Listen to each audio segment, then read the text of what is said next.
ស្បែកមនុស្សធំយើងណាប្រើអីល្មមអត់សូវជាមានបញ្ហាទេតែបើស្បែកទៅរក់វិញណាសាច់គាត់នៅខ្ចី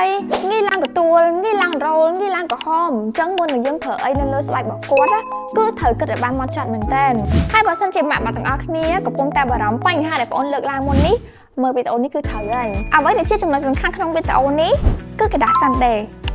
กระดาษសាន់ដេគឺជាប្រភេទกระดาษជូតមាត់តែกระดาษនេះមិនមែនជូតបានតែមាត់ទេជូតបានគ្រប់កន្លែងមកថាជូតដៃជាពិសេសជូតកន្លែងសំខាន់ដូចជានៅលើមុខហើយស្បែកទៅរកដែលបងអូនលើកឡើងមុននឹងមិញក៏អាចជូតបានដែរ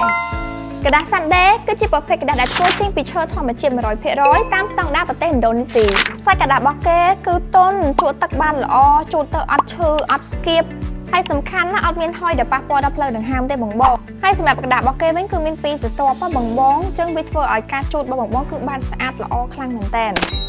ធានាទាំងស្តង់ដារគុណភាពសុវត្ថិភាពក្នុងការប្រើប្រាស់ 100% អត់មានបង្កជាបញ្ហាឡើងរោគកទួលលាស់ទេបងអាចសាកល្បងกระดาษសាន់ដេបានហើយយើងមានចែកចាយទូទាំងប្រទេសតែម្ដង